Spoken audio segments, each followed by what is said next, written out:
Queridos hermanos y amigos, qué alegría encontrarnos en nuestro programa Levántate y Camina, y qué alegría es experimentar constantemente la presencia y la fuerza de Dios en nuestra vida.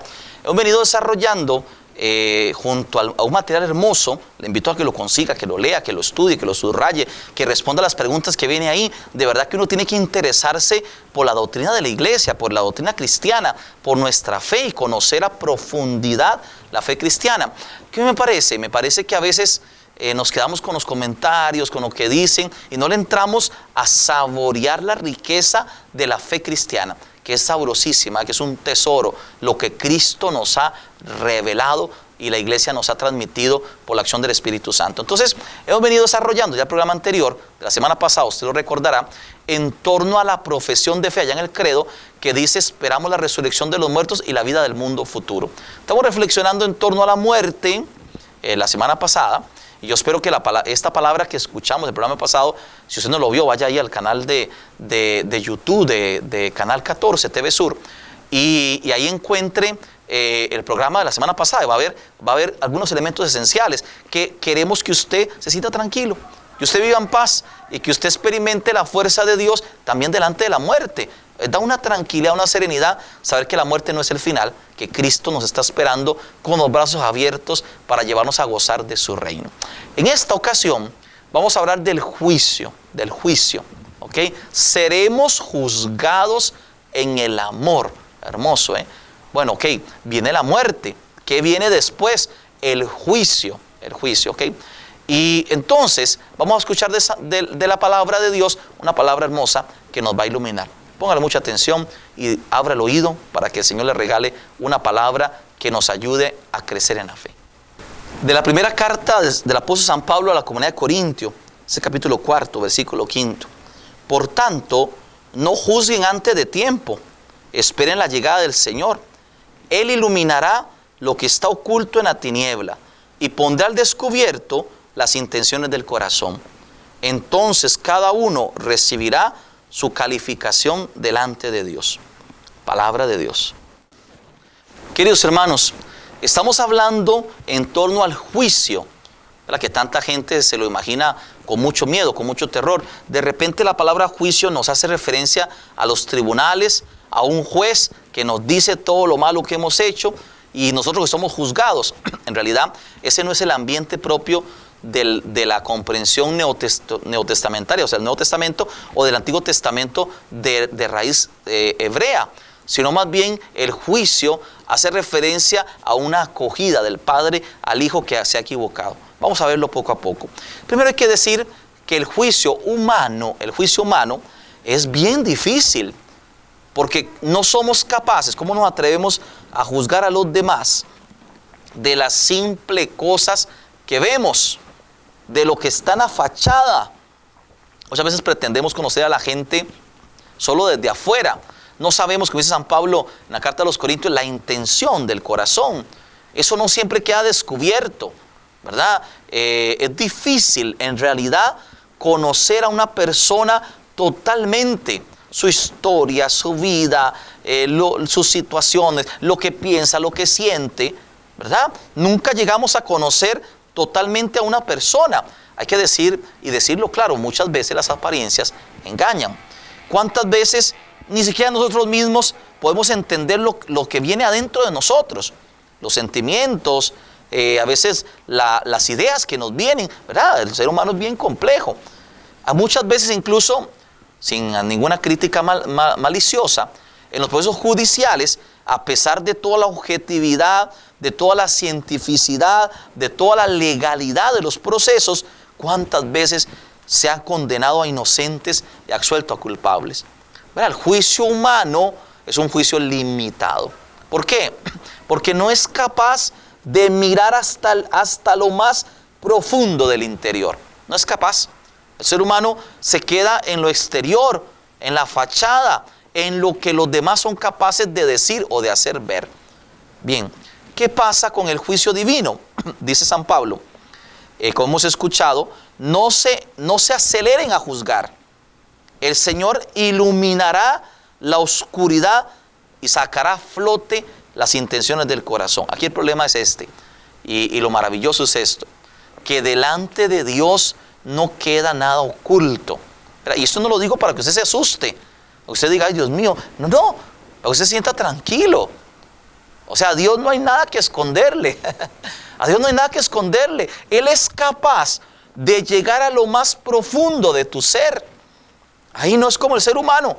No juzga según las apariencias. Mira la interioridad del corazón del ser humano. Dice el San Jesús en el Evangelio de Mateo, capítulo 7, no juzguen para que Dios no los juzgue. Porque Dios los juzgará del modo en que ustedes hayan juzgado. La medida que ustedes usen, esa medida usarán con ustedes. Ajá. Hay que morderse la lengua, hermanos, para andar hablando a los demás, para andar juzgando a los demás. Hay mucha gente, el chisme, el estar juzgando, una cosa triste. Muérdase la lengua, porque usted solo sabe, ¿verdad?, la puntita del iceberg. Usted no sabe todo lo que está detrás. Ay, yo vi a fulano bajarse de tal lado o llegar a la casa de fulano. Usted no sabe. Mejor quédese calladito, porque usted no sabe qué es lo que está pasando de verdad. A veces juzgamos de lo exterior. Dios mira el corazón. Solo Dios es capaz de leer y mirar la conciencia de cada ser humano, hasta lo más profundo de tu intención. Impresionante. Eso es Dios. Es capaz de mirar hasta lo que uno mismo tiene oculto. Él ve y juzga las actuaciones de las personas, de los grupos, de los pueblos, de la historia, de las naciones. Él no es un extraño entre nosotros. Dios está presente en los acontecimientos de la historia. Habla a través de esos acontecimientos. Nos llama a la conversión. A quienes nos hemos recibido en nuestra vida la fe, no debe sorprendernos el juicio de Dios. Aquí, atención, el juicio de Dios no consiste en castigar, sino en sanar al ser humano. Yo no he venido, dice el Señor, para condenar. He venido a salvar. Eso es verdad. Ese miedo que la gente tiene a Dios, gente que piensa que está en el cielo con una lupa, viendo a ver qué hace usted y qué no hace usted. Dios no está ahí en esa situación de juzgamiento, de quererte hacerte daño. Dios quiere sanarte. Dios quiere salvarte. Jesús quiere darte vida plena. Su juicio es un juicio de conversión. ¿Cuál es el juicio de Dios? Llamar a una vida nueva. Invitarte a salir del pecado, arrancarte de la muerte, salvarte en la cruz. El juicio de Dios no es como el de un tribunal. Es un juicio de amor, de compasión, de misericordia. ¿Usted no ha notado en el Evangelio de San Marcos, capítulo 5, por ejemplo? Aquel endemoniado le pide a Jesús, déjanos salir de este hombre y meternos a los cerdos. Y Jesús es compasivo hasta con el endemoniado. Dios es compasivo, misericordioso, pero te llama a la conversión. Hermano, cree y conviértete. Cree en el Evangelio. Por eso, el juicio de Dios es compasión, es misericordia y llamado a una vida nueva. Una invitación a alcanzar la gracia del Señor. El Papa Francisco, en Amor y Leticia, nos dice, para obrar bien, no basta juzgar adecuadamente o saber con claridad qué se debe hacer. Muchas veces somos incoherentes con nuestras propias convicciones, aun cuando sean sólidas. Por más que la conciencia nos dicte determinado juicio moral, en ocasiones tienen más poder otras cosas que nos atraen. Si no hemos logrado que el bien captado por la mente se arriesgue en nosotros, se arraigue en nosotros, como profunda inclinación afectiva, como un gusto por el bien que pese más que otros atractivos y que nos lleve a percibir que eso que captamos como bueno lo es también para nosotros aquí y ahora. Pero hay que superar la dependencia al pecado, la afección al pecado. El juicio de Dios entonces es muy distinto al de los seres humanos. ¿Verdad? Dios no se queda en apariencia, Dios no se enoja con nosotros, olvídese de eso. Hay gente que está enojada con Dios porque piensa que Dios le está cobrando un pecado. Eso no es cierto, eso no existe. Dios es puro amor, pura misericordia, pero es llamado a la conversión. Te invita a alejarte de la muerte y del pecado. Normalmente, queridos hermanos, el juicio de Dios siempre está favoreciéndote a ti. es un juicio de amor y de compasión. Entonces, queridos hermanos y hermanas, hay que abrirse a la fe. Hay que dejar que Dios actúe en nosotros. Con este hermosísimo canto, quiero invitarle que usted ahí en su casa, en el lugar en que usted está en este momento viendo este hermoso programa, alabe al Señor. Levante las manos y experimente la presencia de Jesús, que no ha venido a condenarte, sino a salvarte. Tú eres el principio, tuya es la eternidad. Llamaste el mundo a existencia, me acerco a ti.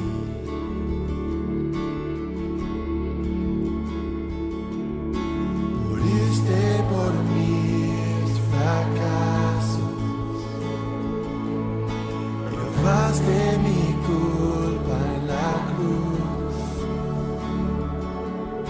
cargaste en tus hombros mi carga, me acerco a ti. ¿Qué puedo hacer? ¿Qué puedo decir? Te ofrezco mi corazón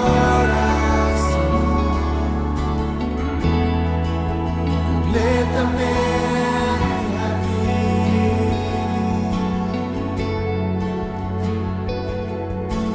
Tu salvación camino, tu espíritu vive en mí.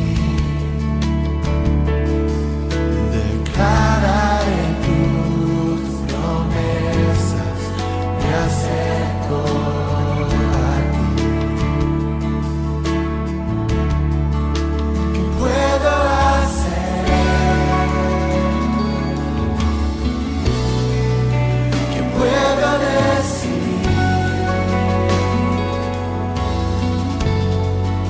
Te ofrezco mi corazón completamente a ti. ¿Qué puedo hacer? ¿Qué puedo decir? Te ofrezco mi corazón completamente a ti.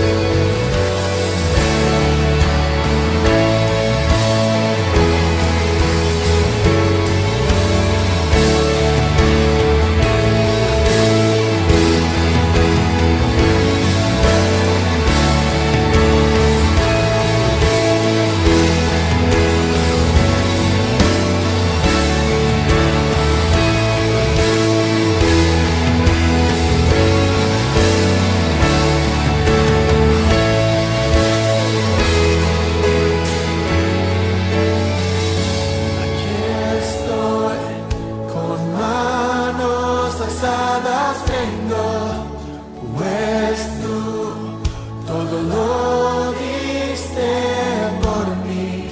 Aquí estoy, mi alma a ti entrego, tuyo soy, Señor.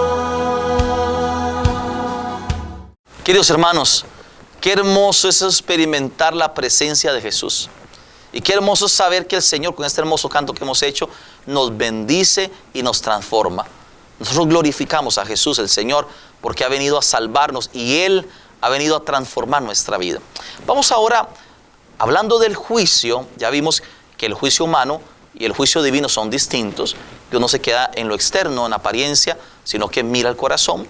Después, entonces por eso usted esté tranquilo, esfuércese día a día por vivir conforme a la voluntad del Señor, es lo que el Señor nos pide, y encaminar hacia la santidad. Ahora vamos a ver dos cosas interesantes. En la iglesia creemos que ese juicio tiene dos momentos. Un juicio particular y un juicio universal. Atención, para que podamos sacarle lo importante a esto que ahora estamos mirando. Dios da a cada uno una vida más o menos larga, durante la cual hace cada uno uso de su libertad. Constantemente la vida humana es eso, escoger entre el bien y el mal. Y a todos se nos hace difícil, ¿eh? Aquí nadie juega de santo, aquí nadie juega de vivo. No, todos somos pecadores, todos nos hemos equivocado, todos. Y por eso, el día de la muerte termina esa larga serie de elecciones, de escogencias entre el bien y el mal. ¿Verdad? Usted en la noche cuando hace su oración, dice: Señor, de verdad que en este día metí la pata, me equivoqué, estas situaciones no estuvo bien, te doy gracias por todo esto. Es una bendición, hermano, cuando usted es capaz de huir, de salir de un pecado, cuando usted rechaza una tentación. Es que muchas veces vemos solo dónde caímos y no vemos dónde salimos victoriosos. Ay, Dios mío, gracias, en este día yo logré vencer esta tentación, ¿verdad? Tuve esta oportunidad de hacer mal y no la hice. También hay que descubrir eso, porque Dios va actuando en nuestra vida con su gracia. El día de la muerte termina esa larga lista de escogencia entre el bien y el mal. Y nos encontramos de frente a Dios. Sí, en el mismo momento de la muerte. No se asuste, tranquilo. No me cambie canal, quédese aquí conmigo, no tenga miedo. Estamos hablando con toda sinceridad y con toda iluminados por la palabra del Señor. Cuando la persona muere, viene su juicio particular. ¿Ok? Ya dije anteriormente, no es un tribunal, no es un azote, no es un castigo, es un Dios misericordioso que te está esperando con los brazos de padre amoroso, de pastor que cuida a la oveja. Entonces, nos encontramos directamente con Dios. El apóstol San Pablo afirma en la carta a los Romanos: todos hemos de comparecer ante el tribunal de Dios. Así pues, cada uno de nosotros dará cuentas a Dios de sí mismo. En la carta a los Romanos, capítulo 14. Papa Francisco nos recuerda: el Evangelio nos propone corregir y ayudar a crecer a una persona a partir del reconocimiento de la maldad objetiva de sus acciones, pero sin emitir juicios sobre su responsabilidad y culpabilidad. Entonces nuestras obras, nuestra conducta, nuestra fe en Cristo serán puestas en una balanza, porque Él es misericordioso y es justo. O sea, todas mis acciones serán puestas en una balanza. Ese será el día del Señor para cada uno de nosotros, el día de nuestra muerte. Por eso el juicio particular, el que Dios hace a cada persona después de su muerte, nos ofrece a nosotros, queridos hermanos, comprender que somos purificados. Somos llamados a la purificación, otros a la salvación y otros a la condenación eterna. Usted puede leer el Evangelio de San Lucas, capítulo 16, el Evangelio de Mateo, capítulo 16, la segunda carta a los Corintios, capítulo 15, y el libro de Filipenses, el primer capítulo, y va a encontrar referencias a todo esto que ahora le estoy diciendo sobre el juicio particular. Es un juicio de misericordia, de amor, de compasión y de justicia. Tenga presente algo. En ese juicio, que no es como el tribunal, no se asuste, es un juicio de amor. Es como cuando el papá que te ama te llama y te dice: bueno, ¿y por qué? Y cuénteme qué pasó hoy. Y usted dice: vea, esto estuvo mal y eso estuvo bien. Y Él va a sabernos acompañar, a sanar nuestras heridas. Ese juicio, queridos hermanos, seremos juzgados en el amor. Ese juicio es la primera parte de este gran juicio que se llama el juicio de Dios, el juicio universal. Entonces, al final de la historia, como ya hemos dicho, es difícil entender esto en términos temporales. Es difícil comprender esto en términos espacio-temporales, es decir, de lugar, momento, o de lugar, hora, fecha. Porque cuando se muere, se sale de esta realidad de lugar y espacio, y se empieza a vivir una realidad que va más allá del tiempo, va más allá del espacio, más allá de nuestra comprensión humana limitada. Pero el juicio personal es la primera etapa, se da inmediatamente en el momento de la muerte, ¿verdad? Después viene el juicio final. ¿Qué es el juicio final? Hermanos, es la comparecencia que tendremos al final de los tiempos. Dice el Evangelio de Mateo, también sucede con el reino de los cielos. Lo mismo que con una red que echan al mar y recoge toda clase de peces. Una vez llena, los pecadores la sacan de la playa, seleccionan los buenos en un canasto y tiran los malos. Así será cuando llegue el final del mundo.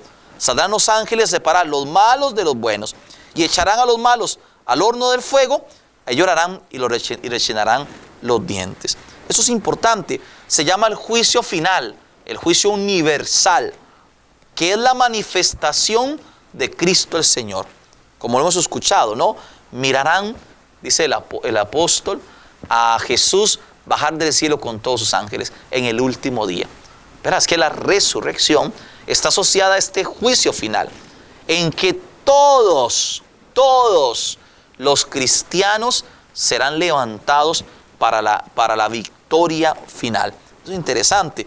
Le llamamos a esto la parusía, es decir, la segunda venida de Jesús. Igual que en Belén, que fue la primera venida de Jesús, habrá una segunda venida de Cristo, la parusía. Es la buena noticia. Por eso nosotros los cristianos estamos, queridos hermanos, siempre atentos a que el Señor regrese. Los cristianos decían Maranatá, es decir, ven Señor Jesús. En la misa siempre lo decimos, estamos esperando su presencia. El Evangelio de San Juan, a capítulo 5, nos dice: no se admiren de lo que les estoy diciendo, porque llegará el momento en que los muertos oirán en los sepulcros la voz del Hijo del Hombre. Y quienes hayan hecho el bien saldrán del sepulcro para la resurrección de la vida, mientras que quienes hayan hecho el mal saldrán para la resurrección de la condenación. Dios tiene paciencia con nosotros. Nos llama incansablemente a la conversión. Nos pide alejarnos del mal, superar el pecado, vivir en santidad. No pierda el tiempo, échele ganas. Yo sé que es difícil, pero échele ganas, porque el Señor nos regala la salvación. No podemos de ninguna manera imaginar nosotros, queridos hermanos, y lo vamos a hablar más adelante en los propios programas, qué cosa es el cielo y qué cosa es el purgatorio y qué cosa es el infierno. Aquí vamos a hablar del cielo, del infierno y del purgatorio. Pero no podemos tener claro nosotros desde aquí, en nuestra condición, comprender estas realidades ultra superiores, estas realidades futuras, ¿verdad? Que nos salen de toda comprensión humana. La iglesia considera que es inmensa la muchedumbre de los salvados. En cambio, la iglesia nunca ha declarado a nadie condenado. Nadie. ¿Por qué? Porque eso le pertenece a Dios. Le pertenece a Dios. El infierno existe porque existe el pecado. El infierno no es otra cosa que el pecado elegido como meta y como fin. Quiero invitarle, queridos hermanos, con este hermosísimo canto, usted recuerde que el juicio será centrado en el amor. Dice el capítulo 25 del Evangelio de Mateo: porque tuve hambre y me diste de comer, porque tuve sed y me diste de beber, estuve desnudo y me vestiste, estuve enfermo y me visitaste, en la cárcel y viniste a verme. ¿Cuándo, Señor? Cuando lo hiciste a uno de estos pequeños, a mí me lo hiciste. Recuerde que en el último día, en el juicio final, usted y yo seremos juzgados en el amor. Al atardecer de la vida, me examinarán del amor. Al atardecer de la vida, me examinarán del amor. Si ofrecí mi pan al hambriento, si al sediento di de beber, si mis manos fueron sus manos, en mi hogar le quise acoger. Al atardecer de la vida me examinarán del amor. Al atardecer de la vida me examinarán del amor. Si ayudé a los necesitados, si en el pobre he visto al Señor, si los tristes y los enfermos me encontraron en su dolor. Al atardecer de la vida me examinarán del amor. Al atardecer de la vida me examinarán del amor. Aunque hablara miles de lenguas, si no tengo amor nada soy. Aunque realizara milagros, si no tengo amor nada soy. Al atardecer de la vida me examinarán del amor. Al atardecer de la vida me examinarán del amor. Venid, benditos de mi Padre. Tuve hambre y me disteis de comer. Estaba solo y me acompañasteis. Estaba triste y me alegrasteis. Estaba feliz y sonreísteis conmigo. Venid, benditos de mi Padre.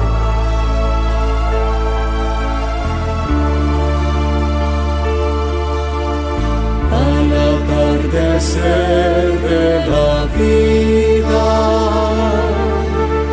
me examinarán del amor. Al atardecer de la vida me examinarán del amor.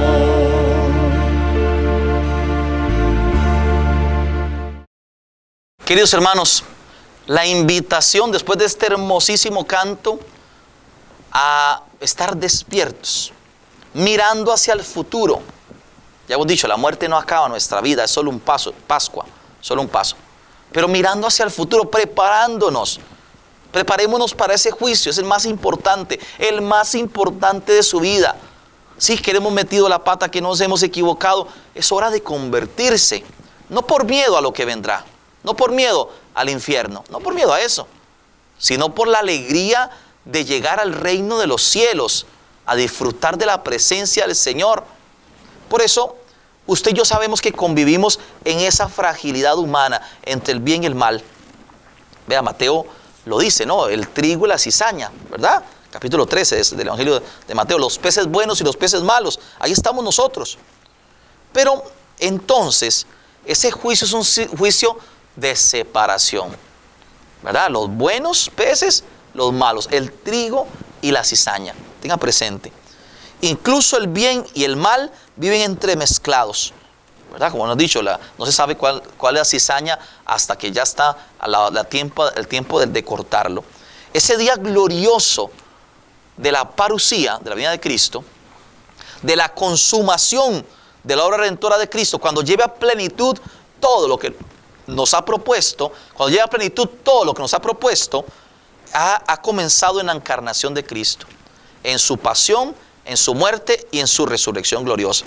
Toda esta promesa de Dios tendrá cumplimiento pleno, total, consumación plena en ese último día, el día del Señor, el último domingo de toda la historia de la humanidad, cuando el mundo sea transformado, renovado y sea hecho reino de Dios. De forma, queridos hermanos y hermanas, que nosotros estamos llamados, como nos dice la palabra del Señor, a vivir en esa espera. Ven, Señor Jesús. Decimos, anunciamos tu muerte en la misa, ¿no? Después de la consagración, proclamamos tu resurrección. Ven, Señor Jesús. Cuando las comunidades cristianas confesamos nuestra fe en Cristo, lo hacemos en Cristo que ha resucitado, victorioso, Cristo que es juez. Nuestro amor llega a plenitud cuando esperamos confiadamente el día del juicio, porque también nosotros compartimos en este mundo su condición. En el amor no hay lugar para el temor. Al contrario, el amor perfecto destierra el temor, porque el temor supone castigo y el que teme no ha logrado la perfección en el amor, dice la primera carta de San Juan, capítulo 4. Por eso la hora del juicio no se nos ha dado a conocer. ¿Cuándo llegará el último día? No lo sabemos, para que usted no se estrese. Usted tiene que estar nada más preparados. Tiene que estar con el corazón puesto en el Señor. Hermanos, quiero invitarles a que con esta oración preparemos el corazón para cuando nos llegue ese juicio particular, final, y ese juicio, momento universal de salvación para el mundo entero. En tu resurrección, Señor Jesús, florecerá mi cuerpo destrozado por el dolor amargo de la muerte, que al fin, oh Dios, se encuentra liberado. Mi vida será vida para siempre en tu vida, Jesús resucitado. Despiértame, oh Dios, quiero vivir la vida verdadera que en Jesús me has dado, en el amor profundo de tu Espíritu, que en este corazón has derramado. Eres vida para siempre en mi vida, vida eterna en la paz de tu regazo. Amén. Queridos hermanos, estamos estudiando detalladamente esta nuestra fe, este libro, y estamos creciendo en nuestra fe. Invito a todos a adquirir este libro, a leerlo, a subrayarlo, a responder a las preguntas que nos trae, a asimilar la hermosura de la fe cristiana. Nos vemos a la próxima en este programa Levántate y Camina. Llévame donde los hombres necesiten tus palabras, necesiten